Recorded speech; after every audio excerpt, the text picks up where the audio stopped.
ನೀನು ಸೌಜನ್ಯನ ಪರ ಸೇರಿಕೊಂಡು ಏನೋ ಊರಲ್ಲಿ ಕುತ್ಕೊಂಡಿದ್ದೆ ಇಲ್ಲಿಂದ ಒಂದು ಮೂರು ದಿವಸ ಕುತ್ಕೊಳ್ಳಿಕ್ಕೆ ಆಗಿಲ್ಲ. ಬಿಡು ಗಾಡಿ ಅಂತ ಹೇಳಿ ನನ್ನ ಇನ್ನಾರು ಗೊತ್ತು. ಆದ್ರೆ ಅದರ ಮುಂಚೆ ಈ ಮಾತಿರೋ ಮುಂಚೆ ಉಡುಪ ಇನ್ನ ರಾಮಕೃಷ್ಣ ಅವರ ಹೆಸರು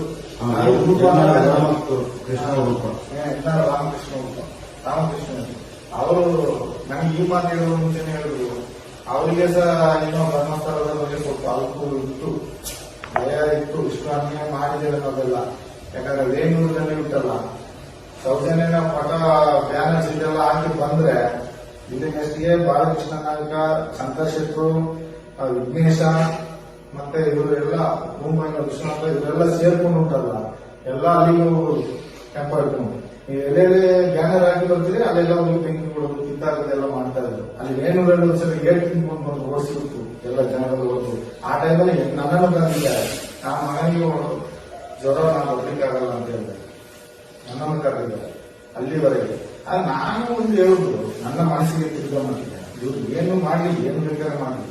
ಈಗ ಇವರ ಕಾಲೇಜಲ್ಲಿ ಸಿಕ್ಕದ್ದು ಹುಡುಗಿ, ಮತ್ತೊಂದು ಪರರ ಕಾಲೇಜಲ್ಲಿ ಸಾಗಿಲ್ಲ. ಇವರ ಕಾಲೇಜಲ್ಲಿ ಸತ್ತ ಮೇಲೆ ಇವರ ಸ್ಟೂಡೆಂಟ್ ಎಲ್ಲ ನಿಲ್ಲಿಸಿ ಒಂದು ಸ್ಟ್ರೈಕ್ ಮಾಡುವಾಗೆ ಮಾಡಿ, ಒಂದು ಹೋರಾಟ ಮಾಡಿ ಆ ಮಗುವಿಗೆ ಒಂದು ಹೆಲ್ಪ್ ಮಾಡಬಹುದಿತ್ತು. ಹಾಗೆ ಮಾಡಲಿಲ್ಲ, ದೊಡ್ಡತನ ತೋರಿಸಬಹುದಿತ್ತು, ಹಾಗೆ ಮಾಡಲಿಲ್ಲ. ಅಲ್ಲಿ ಹೋಗಿ ಪ್ರಿನ್ಸಿಪಾಲ್ಗೆಲ್ಲ ಹೇಳಿಕೊಟ್ಟು ಯಾರು ಹೊರಗೆ ಬಂದ್ರು ಹುಡುಗಿಯವರು ಬಾಯಿ ತೆಗೆದಾಗಿ ಹೇಳಿ ಮುಚ್ಚಿಸ್ಬಿಟ್ಟಿದ್ದಾರೆ ಬಾಯಿಯನ್ನು. ಅದು ಯಾರು ಬಾಯಿ ತೆಗಿತಾರೆ? ಈಗ ಹುಡುಗಿಯರು ಬಾಯಿ ಬಿಟ್ರೆ ಆ ಕಾಲೇಜಲ್ಲಿ ಏನೆಲ್ಲ ನಡೀತದೆ ಎಲ್ಲ ಡೀಟೇಲ್ ಬರ್ತದೆ. ಆದ್ರೆ ಒಂದು ಹುಡುಗಿ ಹೇಳಲಿಕ್ಕೆ ಸಾಧ್ಯ ಇಲ್ಲ, ಜೀವದ ಅಂಗಡಿಯಲ್ಲೇ ಇರ್ತಾರೆ ಪಾಪ ಭಯದಲ್ಲಿ. ಮತ್ತೆ ನೀವೇನೋ ಹುಡುಗಿ ಕರ್ಕೊಂಡ ಕಷ್ಟಕ್ಕೆ ನೀವೊಂದು ಸ್ಟ್ರೈಕ್ ಮಾಡ್ತೀವಿ, ನ್ಯಾಯ ಬೇಕು ಅನ್ನೋದು ಅದೊಂದು ಧರ್ಮದ ವಿಷಯ.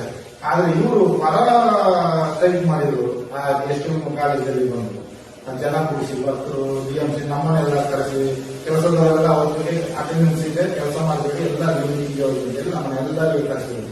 ಅದು ತುಂಬಾ ಅನ್ಯಾಯ. ನೀವು ಮಾಡ್ತೀರಿ ಅಂತ ಅವ್ರು ಮಾಡ್ಬಾರ್ದು, ಅದು ಮಾಡ್ತಾರೆ. ಅದು ನನಗೆ ಆಶ್ಚರ್ಯ. ದರ್ಪ ಮಾಡಬೇಕಾಯ್ತು. ದರ್ಪ ಅಂದ್ರೆ ಹೇಗೆ? ಇದು ರೌಡಿಸಮ್, ಉತ್ತರಕ್ಕೆ ಪ್ರತಿ ಉತ್ತರ ಇವರು ಕೊಡುವ ರೀತಿ ಅಲ್ಲ, ಒಟ್ಟಿಗೆ ಸೇರಿ ಮಾಡಬೇಕಿತ್ತು. ಅವರು ಪೊಲೀಸ್ ಕರೆಸಿದ್ರು ಅಷ್ಟೇ, ಶಾಸನಾಶ ಮಾಡ್ಲಿಕ್ಕೆ ಪೊಲೀಸ್ ಕರೆಸಿದ್ರು ಅವರನ್ನು. ಯಾಕಂದ್ರೆ ಮುಂದಿದ್ರೆ ಊರಿನವರಿಗೆ ಗೊತ್ತಾಗ್ತದೆ ಅಂತೇಳಿ ಎಲ್ಲ ಪೊಲೀಸ್ನವರೇ ಇದು ಮಾಡಿ ಹಾಕಿದ್ದಾರೆ. ಅದು ನಾನು ನೋಡಿದ ಮಟ್ಟಿಗೆ, ನನಗೆ ತಿಳಿದ ಮಟ್ಟಿಗೆ, ಉದಾಹರಣೆಗೆ ಒಂದು ಉದಾಹರಣೆ ಹೇಳ್ತೇನೆ. ಚಂದ್ರಶೇಖರಯ್ಯ ಅಂತ ಒಬ್ಬ ಪೊಲೀಸ್ ರೈತರು, ಅವರು ಬರುವಾಗ ಒಂದು ಸೂಟ್ ಕೇಸ್, ಒಂದು ಬ್ಯಾಗ್